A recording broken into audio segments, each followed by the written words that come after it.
మా కాలేజీలో ఇక్కడ ఈ ఫస్ట్ ఫ్లోర్లో క్లాస్ రూమ్లో చదువుకొని అదే ఈ స్టేజీ మీద ఎంతోమంది మాట్లాడుతుంటే అక్కడ ఆ గ్రౌండ్లో ఒక ప్లేస్ దొరికితే చాలు అని నిలబడి చూసిన ఇదే గ్రౌండ్లో ఇదే స్టేజీ మీద మళ్ళీ నాకు మాట్లాడే అవకాశం ఇచ్చిన ఈ సదుపాయం కల్పించిన మా యొక్క డైరెక్టర్ మల్లేని లక్ష్మయ్య గారికి ముందుగా కృతజ్ఞతలు. అలాగే శాసనసభ్యులు కల్లం బలరాం గారికి నా యొక్క నమస్కారాలు.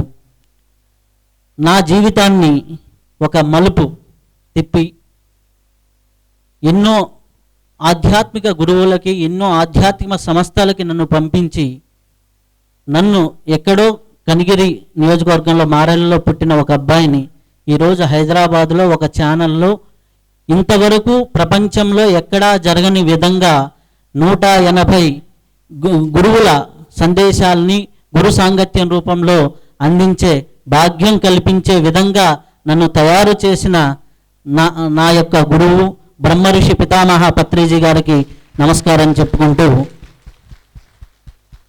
ఈ యొక్క కార్యక్రమం అనేది బీజం ఎక్కడ పడింది అంటే బహుశా సెప్టెంబర్ ఎండింగ్ అక్టోబర్ ఫస్ట్ వీక్లో అనుకుంటా నాకు ఒక ఫోన్ కాల్ రిపీటెడ్గా వచ్చింది. నాకు జనరల్గా ఇంటర్వ్యూలు చూసిన తర్వాత చాలామంది ఫోన్స్ చేస్తూ ఉంటారు. ఆ చేస్తున్నప్పుడు నేను ఫ్రీగా ఉన్నప్పుడు ఆన్సర్ చేస్తాను, ఖచ్చితంగా ప్రతి ఒక్కరికి ఆన్సర్ చేస్తాను. వాట్సాప్లో మెసేజ్ పెట్టిన వాళ్ళకి ఖచ్చితంగా ఆన్సర్ చేస్తాను. అలాగే నాకు ఫోన్ వస్తూ ఉంది, 7 గంటలప్పుడు వస్తూ ఉంటే నేను ఫోన్ ఎత్తాను అనమాట. పెద్దంగానే నేను ఇట్లా సింగరాయకొండ నుంచి ఫోన్ చేస్తున్నాను, నేను ఇప్పుడే ఈ మధ్య మీ ఇంటర్వ్యూస్ 10కి పైగా చూశాను, ఆ ఇంటర్వ్యూస్ బాగున్నాయి, నేను ఇప్పుడే ఈ మధ్య ధ్యానం ప్రారంభించాను, ఆ ధ్యానంలోకి వెళ్తున్నాను అంటే ఎవరు అంటూ వచ్చాను. అనగానే నా పేరు మల్లేని లక్ష్మయ్య అన్నారు. సార్ నేను మీ స్టూడెంట్ సార్, మల్లేని కాలేజ్ స్టూడెంట్ని అని చెప్పా. అప్పుడు సార్ అరిచిన అరుపు ఇప్పుడు కూడా నాకు గుర్తు. అవునా అవునా అవునా అనేసి అంత రియాక్షన్ ఇచ్చారు. ఆ రియాక్షన్ అక్కడి నుంచి వారు ధ్యాన మహాచక్రానికి రావటం, మన మహిళా ధ్యాన మహాచక్రంలో 3 రోజులు ఉంటాం. 3 రోజులు ఉన్న తర్వాత వారిలో జరిగినటువంటి మార్పులు, మెడిటేషన్ చేయకముందర వారి ఆరోగ్య పరిస్థితి ఏంటి, చేసిన తర్వాత వారిలో పెరిగిన ఉత్సాహం ఏంటి, ఇవన్నీ చెప్పడం. ఆ తర్వాత పత్రిజీ గారిని అక్కడ కలవటం. ఆ తర్వాత పత్రిజీ గారిని లక్ష్మయ్య గారు ఇన్వైట్ చేయడం జరిగింది. ఇన్వైట్ చేస్తే నేను నెల్లూరు 18వ తేదీ డేట్ ఇచ్చాను, 19th అయితే ఇక్కడికి రాగలను అని చెప్పడం. అలా ఈ ప్రోగ్రాం అనేది ఏర్పాటు చేయడం జరిగింది. ఏర్పాటు చేసిన తర్వాత ఈ ప్రోగ్రాం కొనసాగుతూ ఉంది. ఫస్ట్ ఏమన్నారు అంటే 100 మందితో 50 మందితో చేద్దామన్నారు మల్లేని లక్ష్మి గారు. సరే సార్ అన్నాం. ఆ తర్వాత 100 మంది అయింది, 100 200 అయింది, 200 500 దాటిపోయింది. అలా జరుగుతుంది. ఫస్ట్ ఒక ఫ్లెక్సీ అన్నారు, ఇప్పుడు దాదాపులా ఒంగోలు దగ్గర నుంచి కందుకూరు దాకా 35 హోర్డింగ్స్లు పెట్టించారు.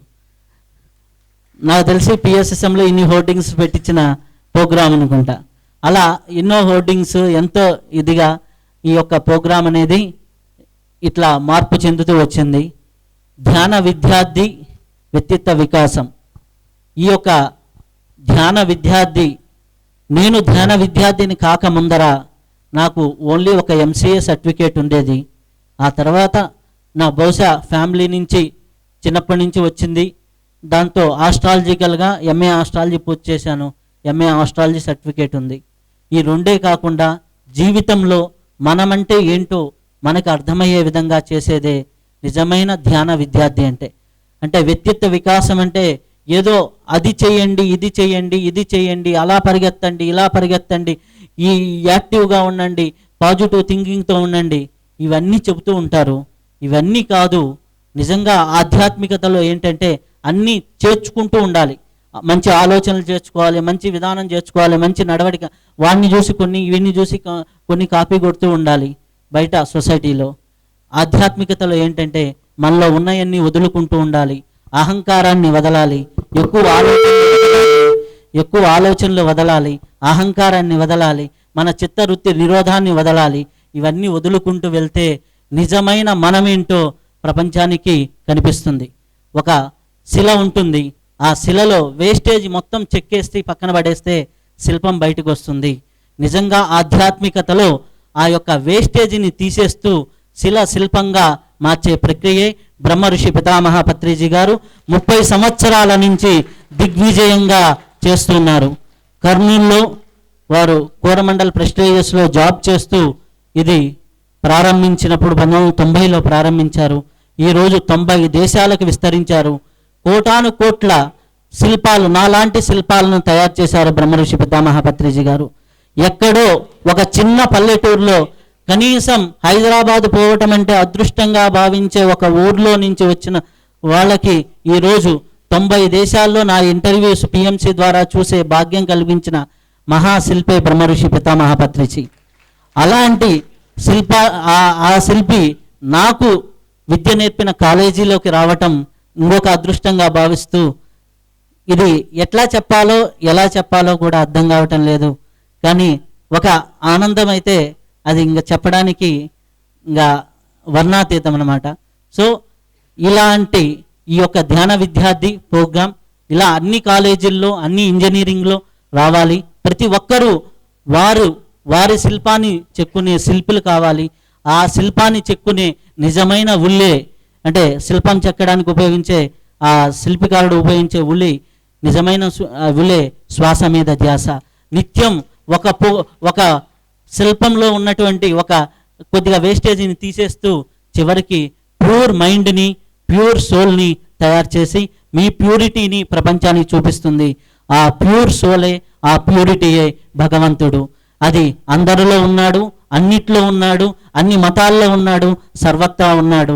ఆ సర్వత్రా ఉన్న భగవంతుణ్ణి వెలికితీసి ఆ శిల్పాన్ని ప్రపంచానికి చూపించే ప్రక్రియే ఈ ధ్యాన విద్యార్థి. ఆ శిల్పం భగవంతుడైనప్పుడు ఇంక ఏ వికాసం అవసరంలా, భగవంతుడిని మించిన వికాసం ఇంకెక్కడా ఉండదు. అది వ్యక్తిత్వం కాదు, మొత్తం వ్యవస్థకే వికాసం అవుతుంది. ఒక బ్రహ్మ ఋషి పితామహ పత్రిజీ లాంటి వారు ఒకరు వికసిస్తే ఇన్ని కోట్లాది మంది వ్యక్తిత్వాలు వికసింపబడ్డాయి. వ్యక్తిగా వికసిస్తే ఆ వ్యక్తే మారుతారు. ఇలా ఆధ్యాత్మికంగా వికసిస్తే ప్రపంచమే మారుతుంది. ఈ యొక్క ప్రోగ్రాంలో నాకు కూడా అవకాశం కల్పించినందుకు చాలా అదృష్టంగా భావిస్తూ థ్యాంక్ యూ వెరీ మచ్.